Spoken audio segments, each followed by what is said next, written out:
constructive criticism from people who've never constructed anything. I don't take constructive criticism from somebody who's never constructed anything. I'm good on that. You know what I'm saying? Like, I don't see courage from those who are fearful. I don't see courage. I don't go to the fear. I don't go to the lion in the woods. You know what I'm saying? I want to go to the lion in the woods and ask my man about courage. He has none. He has none. So I don't talk to average people about greatness. I don't talk to people who are good about greatness. It's not a conversation. It's not a conversation we can have. So I don't listen to people I don't listen again people who are not where they want to be in life, people who quit, who gave up. I'm not mad at them. I wouldn't suggest that I'm a better human than they are. I'm just making better decisions than they make it. I just have a different language, a different way of conversation. We ain't having the same conversation. It's not happening. So I don't listen to them. You're not certified or qualified to speak to me about things that you've never accomplished or things you've never done before. If you're not getting up at 3 o'clock in the morning, you've not done it 2, 3, 4. Here's why I say 2 or 3 years in a row. My man told me, "Hey, E, I'm gonna make you a bestseller. New York best times. I'm gonna make you that." He said, "But here's the goal. The goal is not to do it for 1 week. The goal is to do it for 3." I was like, "Why 3?" He said, "The same reason you don't want to win 1 championship. You want to win 3 championships." I said, "Got it." But this is what I'm trying to tell you. I'm going to a man who not only has a book that has been a New York Times bestseller multiple weeks, but he's also helped others to do it. Guess what? I'm all ears. I'm all ears because you did it. And now you tell me I don't listen to people getting up early in the morning. I'm looking at their life, bro. I'm not interested. And then if it's a man or a woman who did it or a person who did it, but they was getting up at midnight, I respect them.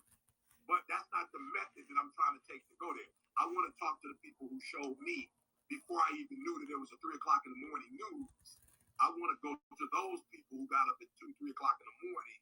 I want to go to them and figure this thing out. So stop listening and talking to people who are not trying to do or have not done what you're trying to do. You just gave me something real quick. So you say New York Times bestseller. Yeah. What are the requirements? I look like he's serving us. Mr. Servon. Serve Ibaka. Hello. What are the requirements? I'll show you. A New York Times bestseller. Here's the one thing I know. Number one, you got to write a book. Somebody, you know what? Brandon asked me yesterday. He was like, "Yo, I know so and so, is physically challenged. Like Inky physically challenged, and then my boy Ray, he just came out with his book, Walking by Faith, and he was like, why is stuff didn't blow up like that?" My allergies are bad again. That's why I'm wearing the mask. You already had to serve people or put yourself in a position of greatness where people know you. I said the only thing between Inky and the rest of them, Inky had a platform before. You know what I'm saying? Ray got a platform. You feel me? And so, number one, you got to have a product, but number two, you got to have a platform. Right? That's number one. I can't be a New York bestseller if I don't have nothing. I didn't construct nothing. I don't have nothing to sell or nothing to give. The nuts and bolts though is you sell 15,000 copies of that thing a week. That's the nuts and bolts of it. So I told my man, like, bro, 15K, bro. Who's the other guy on there with him now? You know what I'm saying? I have 50,000 people following. I can do that for the church. Yeah. So when we talking about Let me look. I got the corporation the week after, and I just got the people that's gonna show me love the week after that. So I was like, let's at least 3 people. You know what I'm saying? Let's at least have 3 weeks in a row. But that's the big one. You have to have a product. You have to have and by a product, I mean a book, that you've written. I don't know. You got to have a story. You got to be able to tell that story in a very creative way. Can you hear it? More importantly, a publishing company has to know that if they're going to give you a 6-figure or 7-figure check to take the time to write your story, they got to know you got a platform and there are people who are interested in spending that kind of money on you. They again, by faith, they don't know this. What did that person ask? But they have to, something about your life has to show them. You have to leave some type of clues that is a strong, they not own no baby possibility, that there's a strong probability that you're going to be able to sell at least 15, 20, 30,000 copies. And what happened, guys? Our first book that we wrote, we sold over 150,000 copies just out the trunk. They saw that. They saw the numbers that we sold. And they were like, oh, if you can sell 150 out the trunk with no real marketing, like you ain't had no airport, you ain't had no malls, you didn't have no, you know what I'm saying? Yeah. No tour. They like, if you could do 150 on your own, if you execute it on your own with your little squad, and you ain't even have a machine, then with a machine, I told y'all, it's not crowded at the top. Yeah. We're not giving people 6-figure, 7-figure deals to write books. It's not crowded at the top. But when you get to the top, you have other people at the top that want to be a blessing to you. Top list. And the only reason why I asked you that was because you know exactly what it takes for that, right? Like you're not just saying, "Hey, I want to be a New York Times bestseller," and not knowing what it takes. No, sir. I paid thousands of dollars to figure out what it takes. Yeah. So that I could put a strategy together. Because it takes strategy to get to the top. You're not gonna luck your way to the top. Yeah. All right. You're not gonna luck your way to the top, Q. Yeah, we got Sandra. Sandra says, Sandra, talk to me. How do you break the pattern of starting strong but end up sabotaging? I'll show you. How to break the spirit of fear of success. I put it in the chat. I'll show you. I did 33 days and then 34 days. I fall off. How do you stay? Well, you just said it. The reason why you fell off is because you had something to do for 33. You didn't plan for 43. You didn't plan for 53. You got to plan for 33, 53. I'll put it in the chat again. Somebody to plan with you and go with you.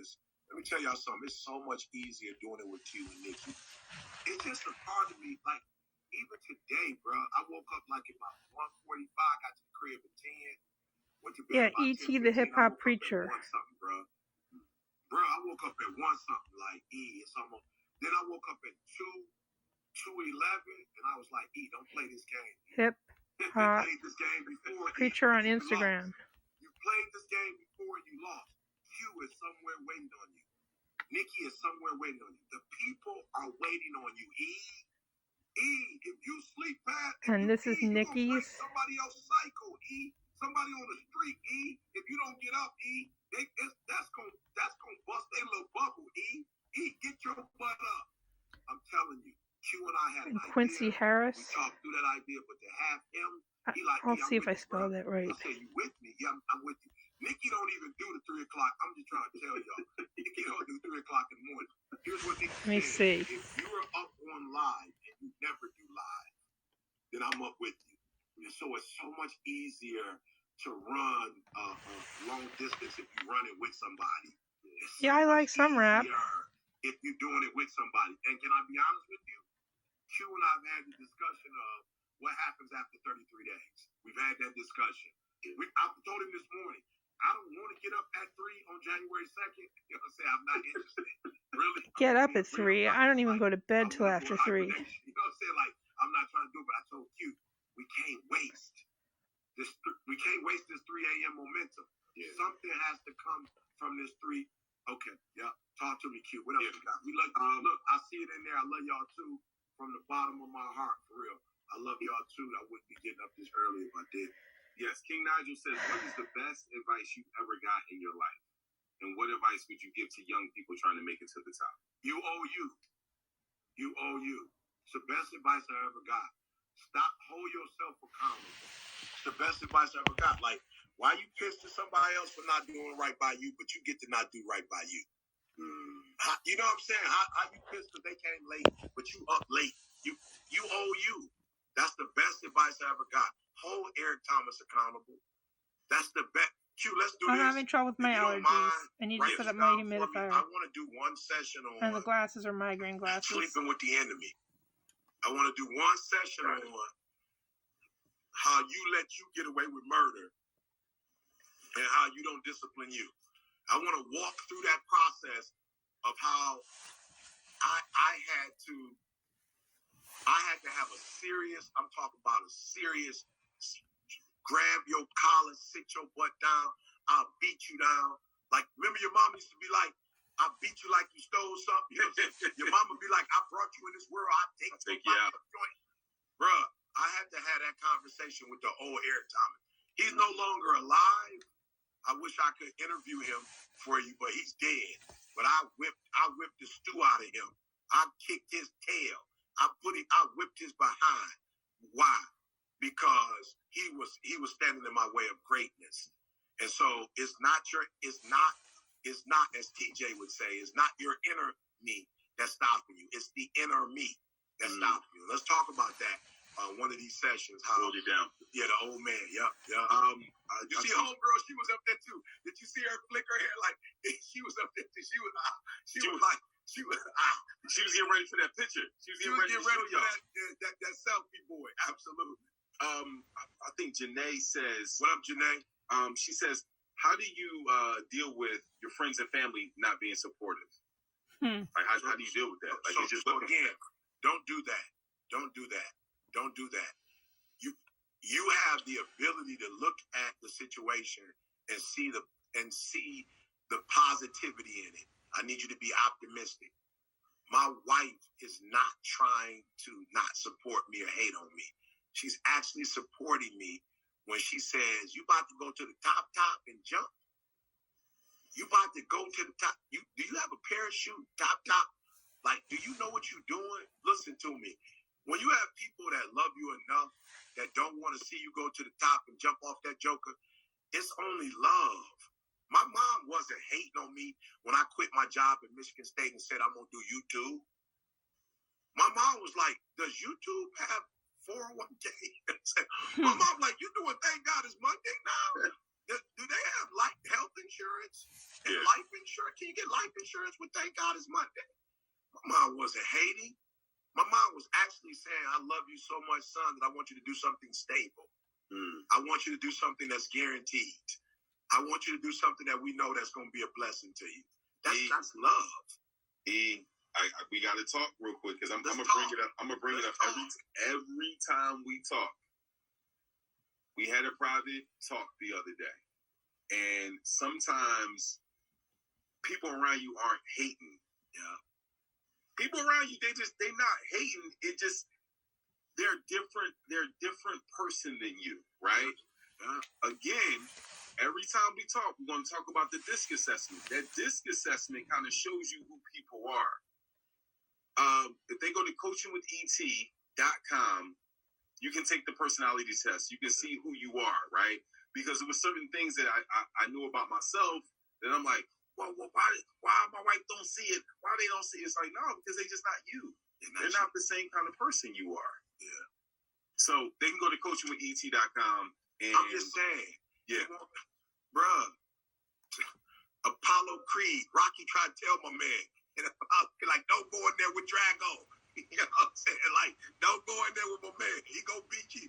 You know what I'm saying? He gonna kill you. You know what I'm saying? You can't be mad at people when you're going on this quest of greatness. You're gonna get beat down. Man, I had somebody tell me the other day, like, yo, E, why you don't charge people $100,000? E, you know you worth it. E, why you don't have these programs where people gotta, you know what I'm saying? Put their mortgage up, E. And I said, bro, let me be real with you. Like, I know exactly what you mean. E, people gotta make sacrifices. I was like, bro, you ain't talking to, I had to make it. He said, E, you tell a story where you took $10,000 out the bank, your last $10,000, and you gave it to a school, my wife's school. They was like having some financial problems. He was like, E, you got to the top, bro, by making sacrifices. Bro, you got to make them make sacrifices. Let me tell you what I told him. I said, bro, I promise you in life, I'm not stupid. I'm not dumb. I know people need to make sacrifices. I know people need to hit rock bottom before they get to the top. I get it. I just don't want to be responsible for it. Like, I just don't want to have nothing to do with it. I'm going to go make my money speaking. I ain't going to have nobody's wife going, my husband gave you $25,000. That was our last $25,000. I can't believe he gave that to you. We don't have food to eat. I just told my boy, I ain't stupid. I know how I can get 50,000 from people. I'm not stupid. I just don't want to do that. I just don't want to. I just don't. Why? Because I understand I know the pain, Q, of getting to the top, Q. I know the pain, bro. I know the sacrifice you gotta make. I know the friends you lose. I know the stuff that you lose. I know the many nights you can't. My son said to me the other day, Dad, I'm tired, Dad. I ain't getting no sleep. I'm this, I'm that. I said, oh, welcome. I said, welcome to the top, son. Welcome to the journey to the top. You know what I'm saying? He wasn't calling, complaining away. He just was like, Dad. I said, get some sleep. He said, Dad, I don't have time. I said, ooh, I've been there before. I know what it feels like, Q, writing a dissertation, Q, where I went to sleep, Q, at 1, and I got up at 1:45, Q. I know what it feels like, Q, to be walking, and I ain't had sleep in 3 days, Q. I know what it's like to turn in a paper, and the professor like, no, you got to start all over. Q, I did a 40-page paper. I had to start over from scratch, bro. I know what it's like. I know what it's like to be sick, and you still got to get up and do what you're supposed to do. I know what it's like to be filthy tired and have kids crying in the middle of the doggone night. I know what it's like to be on a plane traveling. I got my boy in my arm, and then he in the seat, and then Jada in my arm.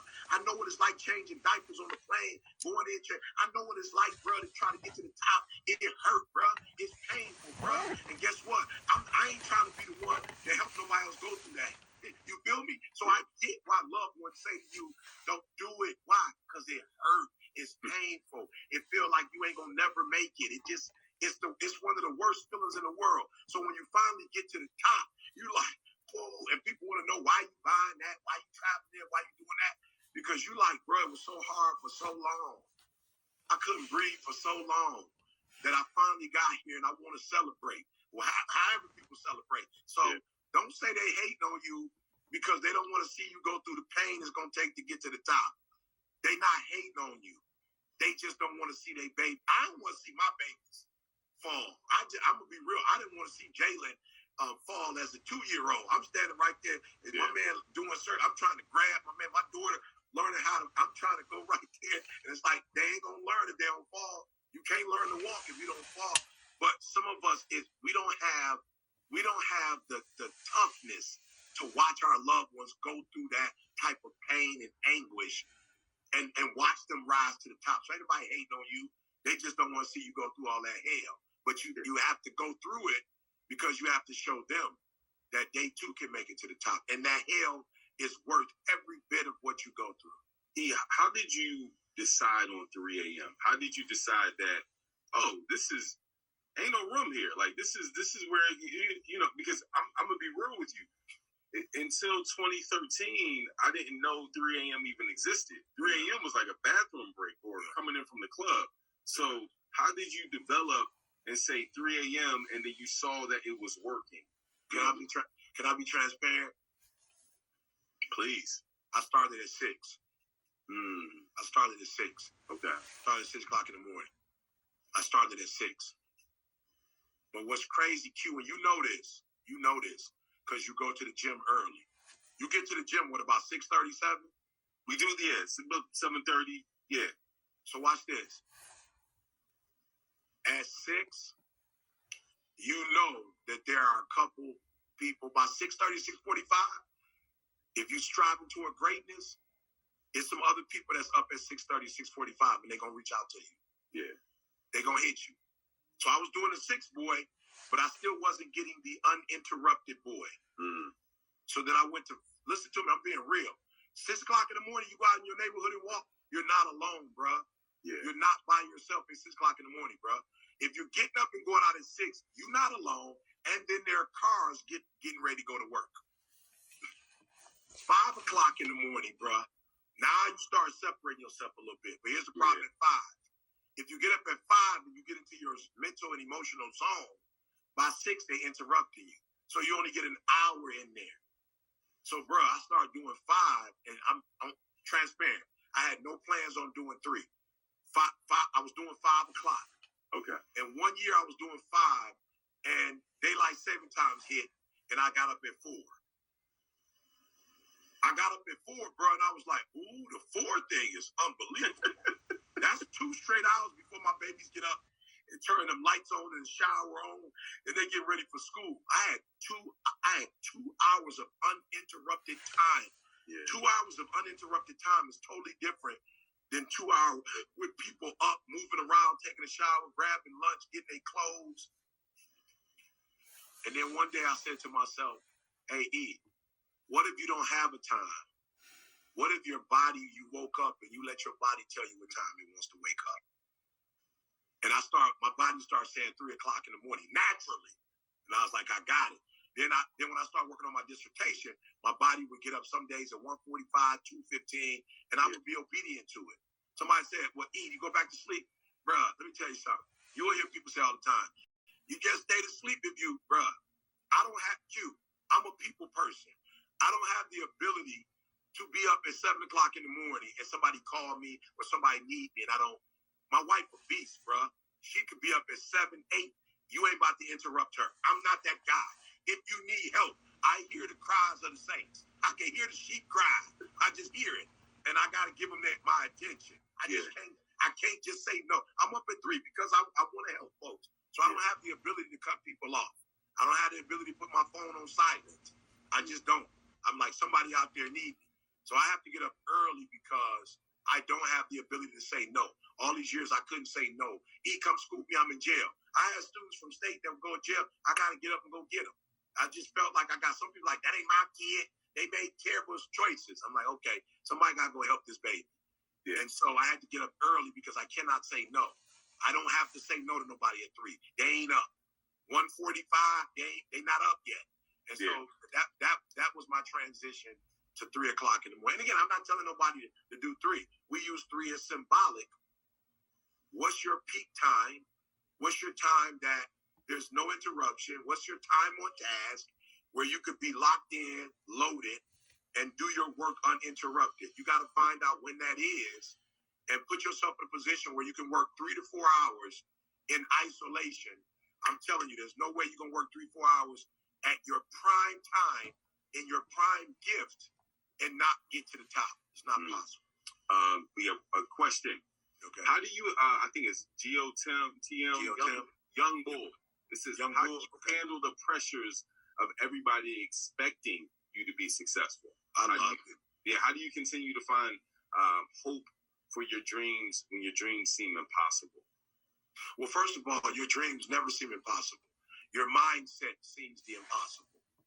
Your brain ain't even, listen to me, your brain ain't even designed to see limits. You train your brain to see limits. So where your focus goes, your energy flows. The talking that you're doing is negative. You're actually creating this thing. You just made making dreams become a reality difficult. You gave it that meaning. You feel me? You just said in your heart, as a man thinketh, so is he. You just said in your heart, dreams are impossible. So guess what your dreams gonna do? They're gonna seem impossible. Don't do that. You got to tell yourself every single day, my dreams are so possible. It's so easy to do. I'm going to be on TV. I'm going to be in the movies on my terms. I'm going to do voiceover work animated on my terms.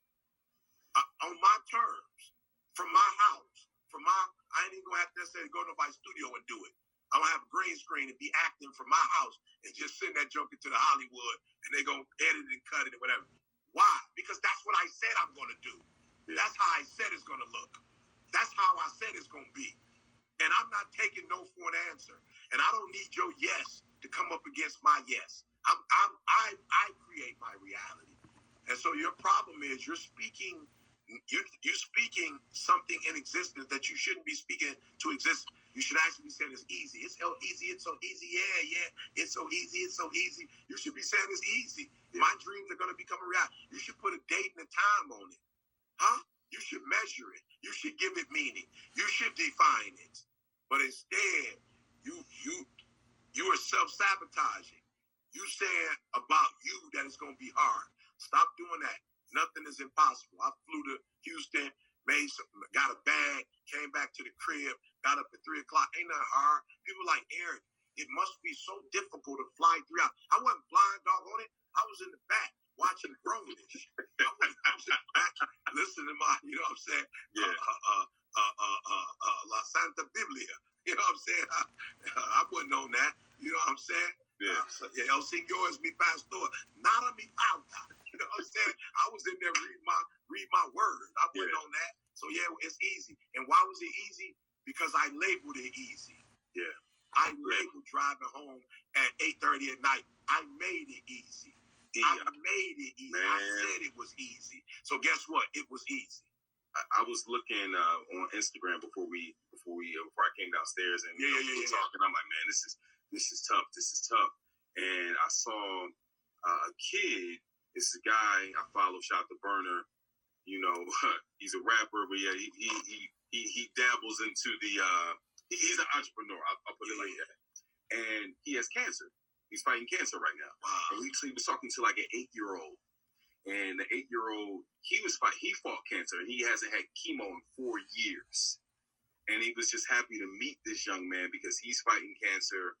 He had cancer. He hasn't had chemo in 4 years. I'm like, that's difficult. That's difficult. Waking up, putting an alarm on. That's not difficult.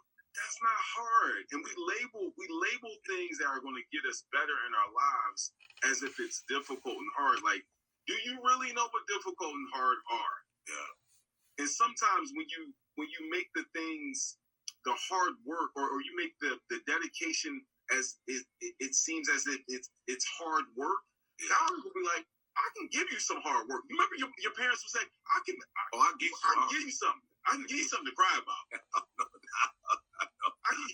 This ain't hard. It's not hard. It's not hard. It's just staying consistent. And like you say, we get around the community. If you need a community, please go to coachingwithet.com. Me and E have a course. There'll be coaching calls. There's a community. Like you say, E, I guess I put in my head it was difficult when it was just me and you. Then Nikki popped up like, I'm here. Oh, it's over now. It's over now. And then y'all here, so it's like, oh, okay. I just got to make sure I don't wake my wife up. But yeah. You're in the community. Show up. The hardest part is just show up. Yeah. Show up and be here. People always there asking, if you wake up at 3, what time are you going to bed? Are there naps? And it doesn't matter what time you go to bed. Yeah. It only matters what time you want to wake up. I told you I flew to Houston and flew back. It's 3 hours. It doesn't matter what time I go to bed. It only matters that I'm waking up at 3 o'clock. Whatever time you say you're going to wake up, it doesn't matter what time you go to bed. It doesn't matter. The only thing that matters is the commitment you're making to yourself. That's the only thing that matters, right? And so if I had my choice, I go to bed at 8:30. You know, that don't happen all the time. Most of the time it's 9:30. Last night it was 10:15. Still got up at 2. It doesn't matter. Here's my nugget of the day. Nikki, thank you for jumping on all this week. We appreciate you. We value you. Nikki. Yeah, she's there. Oh, you saw? Yeah. She said, "Thank you, Nikki." Yeah. She getting it done. Yep, she getting it done. Thank you. We appreciate you, Nikki. As we leave today, Nikki, do you got a word of the day, or do I take the word of the day? She's gone. All right, we're good. So here's the word of the day. Make the decision. You're only a decision away. I'm not telling you to get up at 3 o'clock after January, whatever. If we go to December 31st, January 1st, Q hasn't told me yet. He's like, we'll figure that out as we get closer. You know what I'm saying? Some of y'all may not be able to be here at 3 o'clock in the morning on January 1st. Like, you might not be in a position. You may not be in a position to be up that early, right? You know what I'm saying? Or you may just be going to bed, right? Yeah. We want to honor that. But just make the decision. Whatever your symbolic 3 is, decide come hell or high water that you're going to love yourself enough to do right by yourself. And you're not going to be making these promises and commitments to yourself that you're not going to do. Next week, we're going to do a contract. I want you to do a contract with yourself. I want you to put yourself under some restrictions, some promises. I don't want you to commit to you. All right, so that's it. Make the decision. Tomorrow, we have our first, this will be our 7th day tomorrow. Is it? Yeah, like technically, actually. Yeah, day 7 is tomorrow. 7 days. We have 2 people that will get $500 cash prizes to because Nikki has been looking every time we pop on. We've been seeing some early names, and we have 2 people that have been here. You know, so we're going every 7 days we'll give out the 2 $500. Can we get them on too? I want to know if it's possible. Let's see if we can get them on. Okay, we can hear from them and figure out why they've been getting up this doggone early in the morning. So good. Yep. All right. Okay. So tomorrow, day 7. Love y'all. Day 7. I'm trying to go backwards for them. You know what I'm saying? They figure it out. See, and that's another thing. When you're doing your thing, people always want to nitpick. Why can't it be like this? Because it's not yet. It's just not. You want to do what I did. Hey, Q, and I'm going to be honest with you. I know how to go on my computer and do it backwards and print it out. I'm not even about to waste my paper or my time. I just saw Jalen on there. Hey, unbelievable. All right, y'all. Listen to me. Make the decision. You're only a decision away from getting to the top. Every decision you make is either keeping you at the bottom or it's taking you to the top. There's no purgatory. It's either you're making bottom decisions and you're going to have a bottom life and be pissed, or you're going to make top decisions and be hurt but be satisfied. It's your boy E.T., man. Love you to life. And there's nothing you can do about it. And remember, do me a favor. Make the rest of your life the best of your life. Appreciate you, Q. Love y'all, man. Love you, E. Let's get. Okay, you want to hear the update about the parents of the school shooting suspect that were arrested in Detroit? That I paused my TV. If anyone's still here, we can listen to the update. Just in the last hour, this dramatic news. Let us know. You're in Detroit right now, awaiting a police press conference. Let us know what unfolded. Yeah, so just about 11 o'clock or so, we got word that there was this search going on here in Detroit. And so the police descended on this area. Dozens of police officers, the U.S. Marshals, have all been searching for most of the day for the parents. They found them at this. There was a building not far from where I'm standing behind me here. That's where they were arrested. That's where they were apprehended on the first floor. What brought police here was that someone called 911 to report that they saw the car that police were looking for. They saw a woman standing near the car that fit the description of the mother. And so police started their search, and then they found them in the building here behind me. So now we're waiting for police to brief us on what they know and how that went. The search for them, we understand that they were taken into custody without incident. They're now being transported to a detention center. And at some point, they're going to wind up back in Oakland. We don't know why Detroit, why they wound up here. This is about 40 minutes or so from Oakland. They don't seem to have any kind of connections to this area, but we're waiting for police to tell us exactly. It just seems kind of strange that they would wind up here. They were in other areas of Michigan, but it's still really strange that they wound up here. But it was the car, right? The police put out a photo of what the car looked like. They put out the license plate, and really someone here who saw something and called police, which ultimately led to them being taken into custody. Yeah, and I want to go through what has just been a tough day for all the families in Oxford County, and of course the families of the victims. But I want to ask you, the reason that this couple ended up on the run in the first place, some people have criticized the prosecutor's office because they had a press conference and announced these charges without actually knowing that the parents were in custody.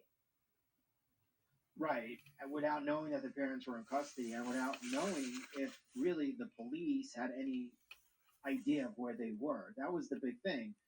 They say they were under the impression that the sheriff's office was aware. They had indications from them that they had eyes on them. They knew where they were. And so they felt comfortable announcing the charges. The sheriff's office says, well, they never told us that they were going to do this. They never told us that they were going to announce the charges. But it's kind of strange because the prosecutor's office has been telegraphing this. They've been saying in 24 hours, we're going to have an announcement. We're going to tell you whether or not we intend to charge the parents. And everyone here really knew where this was going, that they were going to charge the parents. The prosecutor's office also says that they did tell I think they're going to start soon, that they did tell the sheriff's office of their plans. There were meetings, and that they were led to believe, the prosecutor's office was led to believe by the sheriff's office that they knew where they were. Clearly they didn't. But for whatever reason, they went ahead and announced the charges without them being in custody, which obviously then set off a whole host of things, and this chain of events where they were allowed to flee. And so then the search for them, police had to go ahead and search for them. Paul, I think we do need to move down. So because they're going to start this press conference soon, and so the police have asked us to move down. So we're going to Understood. go ahead and do that, and then we'll come back to you once we're down. Understood, Sean. And you go ahead and go and cover that press conference. This is again in Detroit, again about 40 minutes from where they were living in Oxford County. At this point in time, we will let you know that we will bring you that press conference live. We are waiting to hear from police exactly the details on how perhaps these parents ended up in Detroit. We are learning, though, in the meantime, new information about this shooting as authorities have detailed the chilling warning signs that occurred in the days leading up to this tragedy. CNN's Tom Foreman now takes an in-depth look at the timeline of these events. Before the gunfire, the terrified students, police, and ambulances, there were warnings. There was absolute reason to believe this individual was dangerous and disturbed. Authorities suggest the immediate trouble starts November 26th, when James Crumley takes his 15-year-old son, Ethan, to buy a Sig Sauer 9mm pistol at a local gun shop. Although the dad fills out the paperwork, the son posts a picture on social media. Along with the caption, "Just got my new beauty today." No. Legally, that's not his. The sheriff says by law, the gun can't actually belong to the boy, raising key questions. Was it given to him? Was it allowed to be picked up and taken freely at his discretion? Or was it stolen? November 27th.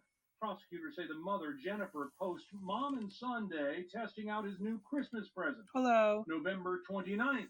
A teacher reports the boy is searching for ammunition on his cell phone in class. Officials say the school calls and emails the mom. No response. But Jennifer texts her son, "LOL, I'm not mad at you. You have to learn not to get caught." The next day, another teacher sees the boy with a note. A drawing of a semi-automatic handgun pointing at the words, quote, "The thoughts won't stop, help me," end quote. In another section of the note was a drawing of a bullet with the following words above that bullet, quote, "Blood everywhere," end quote.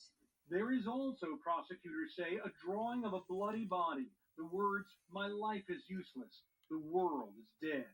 Shortly after 10 a.m., officials say his parents come to a meeting at the school, are told their son must get counseling, but they resist taking him out of school. Don't mention the new gun, and the boy returns to class. His parents leave. We have to believe that he had the weapon either on his person in his backpack or somewhere secreted in that travel route. Just before 1 p.m., investigators say Ethan goes into a bathroom with his backpack, comes out gun in hand, firing. 4 students are killed, 7 wounded. He is apprehended minutes later. At 1:22, officials say his mother texts, "Ethan, don't do it." His father. Upon hearing that there was an active shooter on that day, Mr. Crumbley drove straight to his home to look for his gun. 1:37, the dad calls 911 to report his gun missing and to say his son may be involved. But in the wake of the note just hours before the violence, officials clearly thought there should have been more. The notion that a parent could read those words and also know that their son had access to a deadly weapon that they gave him is unconscionable, and I think it's criminal. Of course, there are questions about whether school officials acted properly, but the prosecutor says simply anyone who saw the warning signs, who could have stopped this, should have done something. Tom Foreman, CNN, Washington. Okay, that is the background of the story. Live again, Shimon Prokopez is in Detroit, where we are awaiting a press conference from Detroit police to tell us the details now that the parents of the school shooting suspect have now been arrested. You see the press conference is just about to get underway there. Shimon, if you can hear me at this point in time, I mean, again, authorities, apparently a lot of authorities on the scene there, but it was still a tip-off just from a business owner, right? From a woman who recognized the vehicle, and that's how police knew where they were.